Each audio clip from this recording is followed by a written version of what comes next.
My wife and I encountered an accident on the road to divorce and were both reincarnated back to the day we first fell in love. 10 years ago, in our previous life, we had been married for 6 years, but she despised me for being unsuccessful and constantly picked fights with me. During one of our arguments, I found out that her first love was now the richest man in the city. Comparing myself to him, all she felt for me was disdain and disgust. After being reincarnated, I allowed her to choose the life she wanted. 10 years later, she had achieved her dream of becoming the wife of the richest man, and at a university anniversary celebration, she proudly donated alongside her wealthy husband. Meanwhile, to everyone else, I was still just a lowly government worker. She leaned gracefully against that man's embrace, looking down on me. 10 years without seeing you, and you're still so unambitious. I'm glad I made the right choice this time and cut my losses early, until my special agent wife hooked her arm through mine, and when she saw it, she suddenly slammed the wine glass down. Chapter 1. At the university centenary celebration, Luciana and I met again.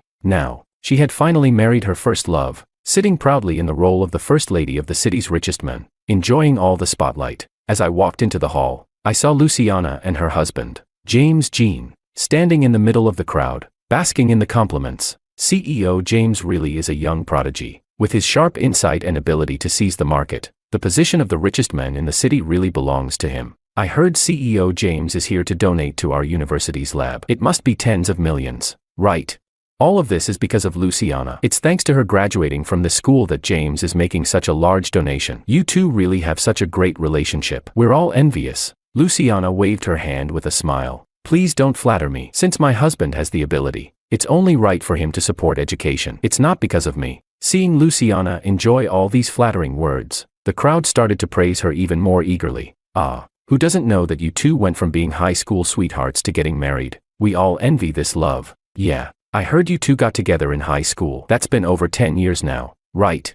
By the way, Luciana, you still look so young after all these years. Like a girl in her 20s. You really are the perfect match with James. At that moment, a curious voice from the crowd asked, by the way, Luciana, do you still keep in touch with Romeo? I heard he went to take the civil service exam after graduation. I wonder if he passed. I used to see you two together often in college. I thought you might end up together. I wonder if he'll show up today. At the mention of my name, James's face stiffened, seemingly displeased. Luciana gently patted his hand to soothe him and then explained gracefully, Romeo, you've almost made me forget that name. When my husband and I had long-distance relationship issues, he did chase after me for a while. But my love for my husband is real. It's not something anyone can just meddle with. Upon hearing Luciana's words, the crowd fell silent, quickly changing the topic. Just then, someone spotted me. Speaking of Romeo, isn't that him? Didn't expect you to actually show up. The moment James saw me, his face darkened. You're Romeo. Luciana gave me a once-over, her disdain clear in her eyes. Still a little civil servant. On such a grand occasion, you show up dressed in casual clothes. I looked up and finally saw the two of them clearly in the crowd. Luciana was wearing an exclusive luxury dress, her hair loosely tied up, and her diamond earrings sparkling brightly, swaying with her every move, exuding elegance and charm. James, standing beside her, was in a well-tailored suit, with a luxury watch peeking from his wrist, exuding wealth. Together, they looked like a perfect power couple. I smiled and said politely, yes, I'm still a civil servant, not as wealthy and impressive as you. My rank was not low, but it was still accurate to say I was a government worker. After years of working in the industry, everyone could tell that James and Luciana were clearly unhappy about my appearance. One was the city's richest man, and the other was just a small civil servant. It was clear who they preferred to curry favor with. It's been so many years, Romeo, and you're still like this. How pitiful. I heard government workers only make a few thousand a month. I bet your salary doesn't even cover one of James's meals. Good thing Luciana didn't end up with you. Look at you, in those clothes. You're not fit for this kind of occasion. My casual clothes were from an ordinary brand. After all, comfort was what mattered when it came to clothing. I smiled without being angered by their words. After all, at my current rank, even James didn't matter in front of me. These sycophants were nothing. I wasn't meant to be with Miss Luciana. It's for the best that we didn't end up together. Chapter 2. Hearing my words, Luciana's face flushed with embarrassment, and she couldn't maintain her composure anymore. Romeo, look at you. You're still the same useless coward as before. For me, it's a good thing we didn't end up together. After all, you're just a lousy civil servant, earning a few thousand a month, struggling to make ends meet. But you, look at yourself in the mirror with that beggar-like appearance. How could any woman possibly like you?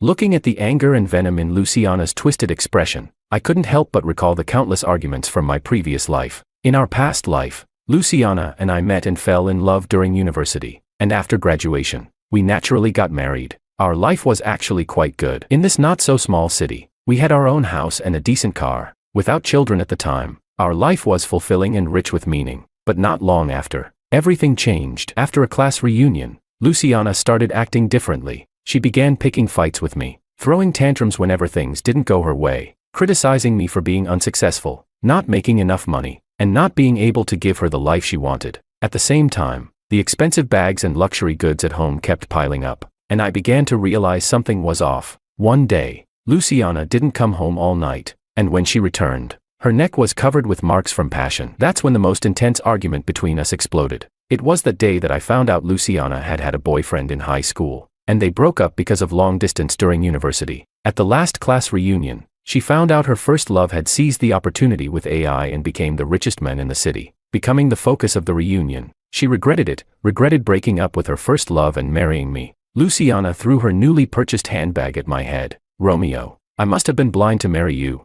So what if I cheated? Don't I have the right to choose a better life? Look at this bag. Do you know how much it costs? You, with your pathetic government job, will never be able to afford this in your life.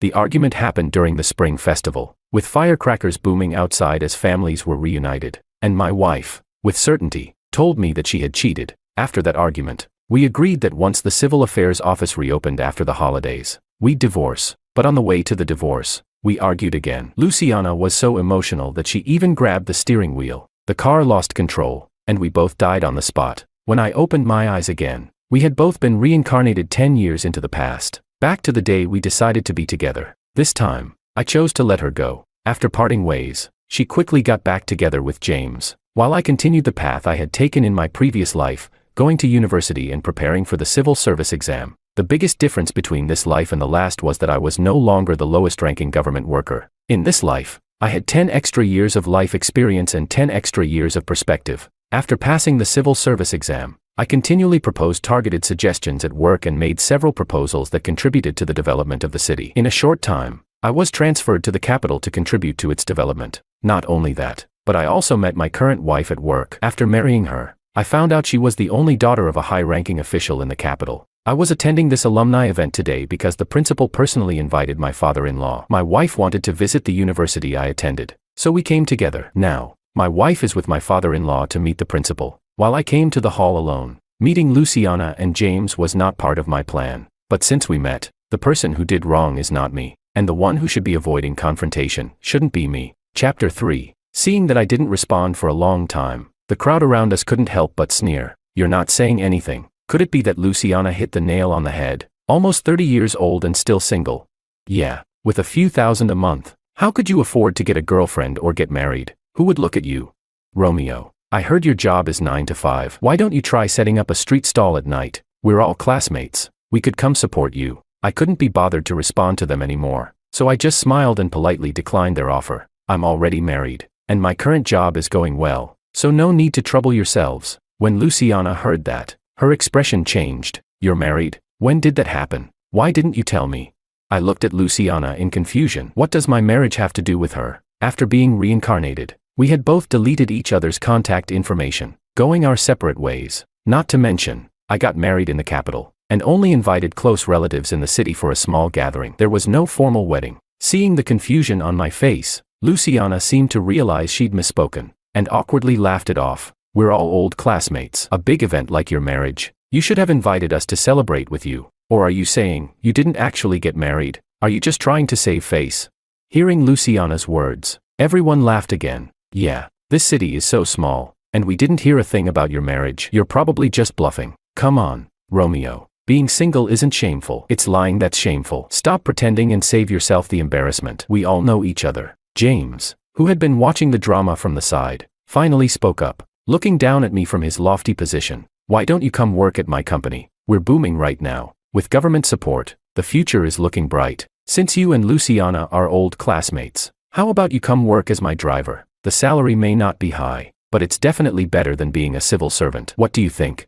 James was dressed in a high-end tailored suit, but the smell of money in his words was nauseating. His behavior screamed nouveau riche. And as for the so-called classmates around us, each of them dressed in a pretentious manner, constantly belittling civil servants, who gave them that confidence. If it weren't for the civil servants diligently working every day to maintain social order and function, would you all have the good lives you have now? Also, Mr. James, you're the CEO of a booming AI company, but as I understand it, the company was founded and is still run by your father. Isn't your father probably out there meeting with some officials right now? You talk about your company having government support, yet you're bashing civil servants as inferior. What gives you the right? My words were firm and resolute, and for a moment, the crowd fell silent. James's face turned pale with a mix of anger and disbelief, clearly not expecting me to refuse to give him face. I shot him a cold glance. I had met plenty of entrepreneurs in the capital who actually contributed to society, but not a single one was like James, riding the wave of the times while still being so dismissive. The others may have been eager to flatter him, but in my eyes, he didn't even come close to deserving that level of respect. Seeing that no one dared to speak anymore, James grew frustrated. What are you so proud of? A lowlife like you. What do you have to compare with the big shots you talk about? Besides, so what if the company is my dad's? I'm his son. In the future, it will all be mine. What are you? Just a clown trying to put on a show. Chapter 4. Seeing James getting angry, a few classmates eager to cling to him quickly joined in. Yeah, Romeo. Stop spouting those high-sounding principles. The people you're talking about. What does it have to do with you? I can't stand people like you, always lecturing, with a daddy's boy attitude. James, our CEO, is kind enough to offer you a job, and instead of being grateful, you're here trying to be tough. Do you think he can't make sure you can't survive in this city tomorrow? I couldn't help but laugh at their words. Well, let's see then. Let's see if he can really make sure I can't survive here. I'm not worried about him. Not even the top companies in the capital would dare to talk to me like this. After saying that, I ignored them and made my way to the break area. Sitting down by myself, a few of them spat at my back as I walked away. Ugh, Romeo really has thick skin, not even leaving after all this. Such a shameless dog, biting the hand that feeds him. James, the CEO, actually considered him to be a driver, but if it weren't for James, he'd never even get to touch a luxury car in his life. Disgusting. He should just leave and stop ruining the vibe. How could he leave? Our university is prestigious, and on such an important occasion as the centennial celebration, there must be a lot of prominent figures and politicians attending. A guy like him. I've seen people like him before. He's probably trying to hitch a ride with someone powerful. I was already planning to leave, but my wife had asked me to wait here, saying she wanted to say hello to my classmates. She should be arriving soon. James, hearing the flattery from the others, seemed to find a place to show off again. Indeed, we have a lot of distinguished guests today. I heard they even invited a high-ranking official from the capital. My father's with the principal right now, giving the official a tour of the campus. Upon hearing this, the classmates were envious. Oh my God, the CEO actually gets to meet such an important official. That's the kind of person you only see on the news. I heard the official even has an only daughter. I wonder if she's here today. She's supposedly the capital's one and only female special envoy, with a bright future ahead. Such a pity. She's already married. Her husband's a great match for her. I heard he's a top-tier special envoy in the capital. This family, if they stomp their foot, the whole capital might shake. Although James seemed pleased with all the compliments, he pretended to brush it off casually. Ah, it's nothing. Anyway, our company will be holding a donation ceremony in this hall later. The big leader will be there, and I'll introduce you to them so you can get some face time. As James spoke, he glanced in my direction. That's the difference between people. Some are young and already have the favor of top leaders, becoming the youngest special envoy in the whole capital, and some people, born with a lowly fate, can only be bottom-tier civil servants their entire life. Who knows where they get the nerve to be proud of themselves? Just then, a beautiful and tall figure appeared at the door of the hall, and everyone's gaze was instantly drawn to her. My God, this presence is overwhelming. Who is this? Doesn't look like one of our classmates. Could it be the female special envoy from the capital? No one told me she was so beautiful, and she looks like she's not even wearing makeup. Oh my God, if it's really her, I'll just give up. Great family background, married well, looks amazing, and super capable. She's got it all.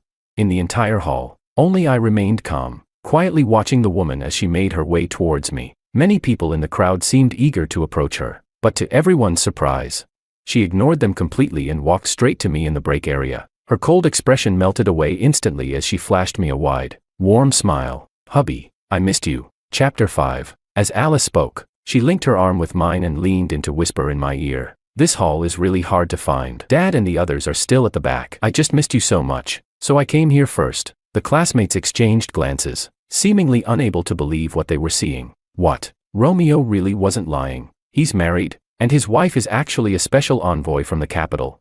Seeing everyone's attention focused on us, Alice winked at me. Hubby, these are your classmates, right? Aren't you going to introduce me? Although I felt there was no real need to socialize with these people, since Alice had said it, I could only smile and address the crowd. Everyone, this is my wife, Alice, also known as the special envoy from the capital. As soon as I finished speaking, the hall erupted in shock. She really is a special envoy. Then Romeo is the son-in-law of a top leader from the capital, isn't he? Oh my God, did I just say something to offend him? At this point, someone whispered, if that's the case, James, the nouveau riche, is nothing in comparison. If Romeo really gets angry, he could bankrupt his company tomorrow. The classmates who had mocked me earlier all turned pale, clearly worried that I might take out my anger on them for what happened earlier. Luciana, looking furious, stepped forward, but before she could say anything, Alice already extended her hand to her. Hello, you must be Luciana. I know about you. I heard you almost ended up with Romeo, so I should thank you. Thank you for being so short-sighted and leaving this capable, wonderful man to me. Alice's smile was wide, but her words had a sarcastic bite. I glanced at the woman beside me, unable to hold back a smile. I had to admit, her jealous side was quite cute. Luciana completely ignored Alice's outstretched hand, instead glaring at me with rage. Romeo, where did you find this actress? Don't think I'll believe this. Alice withdrew her hand, her brow furrowing as she glanced at me. Hubby, is there something wrong with your classmate? Luciana slapped Alice's hand away, and her tone was on the verge of breaking down. Say something, Romeo. Answer me. I stepped in front of Alice protectively, coldly looking at the hysterical Luciana. I've already made it clear. Alice is my wife. We've been married for 3 years. Show some respect. Luciana opened her mouth to argue, but it was James, who had been silent until now, who stood up. He shot Luciana an irritated glance, then turned to scrutinize me for a long moment. Luciana just can't accept that you're fooling her with an actress. If I'm not mistaken, this person behind you is the actress you hired, right? My father is currently with the big leader, and as the leader's daughter, Miss Chu should be accompanying him. How could she suddenly show up here? Alice had whispered to me earlier about coming here because she missed me, so of course, they didn't hear that. James sneered, clearly feeling smug for having figured it out. Do you realize what a crime it is to impersonate a special envoy from the capital? You've got a lot of guts. And the woman behind you, with her looks, how could she possibly be interested in you? You must be using her as a scapegoat, right? Before I could respond, a loud voice rang out from the door. I'll just have to see. My daughter, Lucas Wren, doesn't need any scapegoat. Chapter 6. Under the gaze of the crowd, a group of security guards escorted an elderly man into the hall, with the principal and other leaders following behind him. Alice and I immediately stepped forward, one on each side, and helped the elderly man with his arm. The old man nodded at me, then turned to scan the crowd, his gaze finally settling on James, who looked pale with fear. So, you're the one who said my son-in-law is a scapegoat. Come on, I'm Lucas, standing right here. Tell me to my face, what has my daughter done that's so shameful that she needs someone to take the fall? The old man had been in the capital for so long that simply standing there, he exuded the commanding presence of someone in power. James hesitated, his lips trembling. Though still unwilling to accept, he finally muttered, Sorry, Mr. Wren. I was blind and didn't recognize your esteemed daughter. Please forgive my words. The old man snorted coldly and shifted his gaze away. I knew exactly what he meant. You should be apologizing, not to Mr. Wren, but to my wife, Alice Wren. The classmates held their breath, not daring to make a sound for fear of attracting trouble. James, usually so high and mighty, had never experienced this kind of pressure. Under the watchful eyes of so many, he ground his teeth and barely managed to squeeze out a few words. Romeo, don't push your luck. I couldn't help but laugh at James's words. You're the one who's always speaking rudely to me, always looking down on public servants, and insulting my wife. Now, I'm just asking you to take responsibility for your own actions. Tell me, where have I gone too far? Suddenly, a plump figure emerged from the crowd and slapped James hard on the back of the head. You ungrateful brat, what do you think you're doing? This is Mr. Wren, a respected figure in the capital. Do you know how much effort we've put into getting him here? If it weren't for the centennial anniversary celebration, Mr. Wren wouldn't even step foot in a small place like ours, and you've offended his daughter and son-in-law. Do you know how many years of economic development our city could gain with one word from Mr. Wren? You want to die? Don't drag me down with you. After scolding James, the middle-aged man turned to me with a guilty expression. I'm sorry, everyone. This brat is my son. He's young and doesn't know how to measure his words or actions. Please don't hold it against him. Mr. Wren, look, This is all just a misunderstanding. They're all classmates. You know how it is with young people, hot-headed. So a little friction is normal. Tonight, I'll host a dinner and make sure to apologize to everyone properly." Seeing that Mr. Wren wasn't saying anything, Mr. Jean slapped James on the back of the head again. Even harder. "Unfilial son, what are you standing around for? Go apologize now." Perhaps the two slaps made James feel humiliated. He suddenly lost control and shouted at Mr. Jean, "Why should I apologize? What's Romeo to me that I should apologize to him? He's just a useless, freeloading loser. He's using his wife to flaunt his power. Just a poor guy pretending to be important. What gives him the right to make me apologize? I came here to donate to the lab today." Ask Romeo. Does he even know how much a lab's equipment costs? Has he ever seen that much money?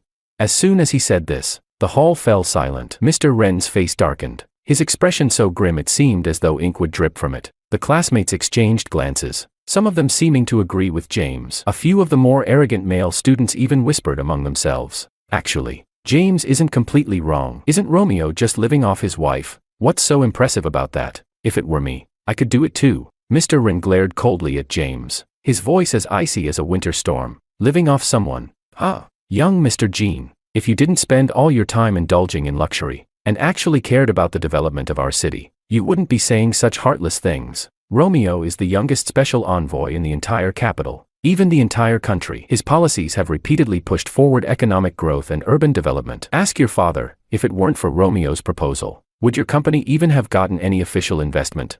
This time, if Romeo hadn't repeatedly told me that our city had great potential and that many young enterprises needed help, do you think we would have come here?"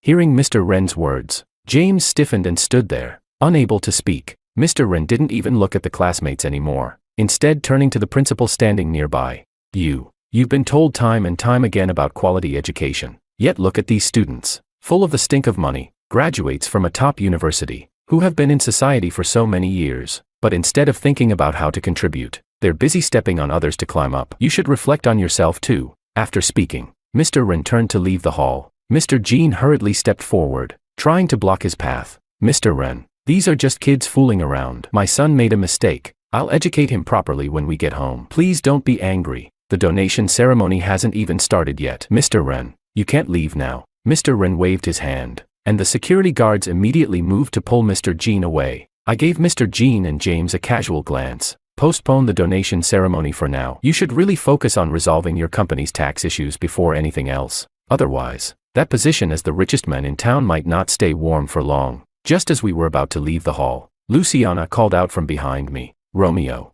Chapter 7. Alice was a little upset. She furrowed her brows and punched me lightly, but she still helped the old man leave first, giving Luciana and me some space. Luciana's eyes were filled with unwillingness as she stared at me. "Why did you become a special envoy? Last life, you were just an ordinary civil servant." The secret of having lived two lives was known only to her and me, so hearing her say this wasn't surprising. But as I looked at Luciana before me, only a sense of desolation remained in my heart. "I'm not like you. After being reborn, I relied on my own experience to shine in my position. Everything I've achieved today is what I deserve. But you, even if given another chance, would still choose to be someone's canary in a gilded cage, always unable to stand on your own." Luciana's eyes reddened, filled not only with anger but also a trace of grievance. "And her? Do you really think she loves you? She's just interested in you because you're young and already in a high position. If you had been this successful in your past life, I would never have left you." As I listened to Luciana, my mind drifted back to the time when I first came to the capital. Back then, although I had just been transferred, with no connections or backing, I had to start from the bottom. My proposals and suggestions were repeatedly rejected, but it was during this time that I met Alice. Alice supported my proposals and helped mediate with all the different parties. Even when my proposals were rejected, she would stand in front of me and say word by word, "Whether it passes or not, your faith and ideals move me, because I believe in the same way." We both believed that a person's will could overcome fate, and though individual power might be small, societal progress always needed people like us. At this thought, I shook my head at Luciana. "No, she's not like you. She doesn't care about the extra conditions around me. She cares about the passion in my heart. In my past life, I was the same. Although I was just a small civil servant, I shone in my position, contributing to social progress. But you couldn't see that. You were blinded by the material world, only able to see wealth and money." Upon hearing my words, tears streamed down Luciana's face, falling in large drops. "But you once said you only liked me and would only marry me as your wife." I froze. I had indeed said that in my past life, Although I wasn't Luciana's first love, she was mine. When we were in love, I would have moved the stars from the sky just to make her happy. I sighed deeply. Let the past life stay in the past. Didn't we both agree when we were reborn? You pursue the life you want, and I'll walk my own path. Besides, our ending in the last life wasn't good. You cheated first, and you weren't happy in this marriage. What's the point in talking about it now? After I said this, I looked toward Alice, who was waiting for me from a distance. My wife is waiting for me. Excuse me. I turned to leave, but Luciana's choked voice rang out again. Romeo, do you still love me? I didn't turn around, my eyes only on Alice's figure. In my past life, I truly loved you, but in this life, I only love my wife. I thought that would be the end of our two lives intersecting. But 3 days later, Gene Group was exposed for severe tax issues, along with intellectual property violations and other related illegal activities. With multiple charges, the Gene Group had no choice but to announce a temporary halt to its operations, and the responsible individuals were taken by the relevant authorities for investigation. Mr. Wren was furious when he heard the news. Damned. Absolutely damned. These people enjoy the benefits of society but refuse to contribute. They are nothing but parasites on economic development. A stumbling block. Chapter 8, Epilogue. I gently patted the old man's back to help him calm down. Don't let these shady companies get you upset. We still have many legitimate businesses contributing positively to society. Alice, however, was fuming. It looks like Gene Group is going bankrupt. Your rich ex might come back to find you, right? I chuckled and pinched her cheek. She's not my ex. We were never together. In the next month, we stayed in the city, as our purpose for coming back was to promote its development. Now that Gene Group was in trouble, we had to continue assessing other businesses. A few days later, an unfamiliar number called me. Romeo, have you seen the news about Gene Group? I was the one who reported them, and I submitted the evidence. I frowned. Although I wasn't sure why she was telling me this, I replied politely. Paying taxes is the duty of every citizen. Miss Luciana, thank you for your report. Just as I was about to hang up, Luciana interrupted me in a hurry. Romeo, I'm getting a divorce from James.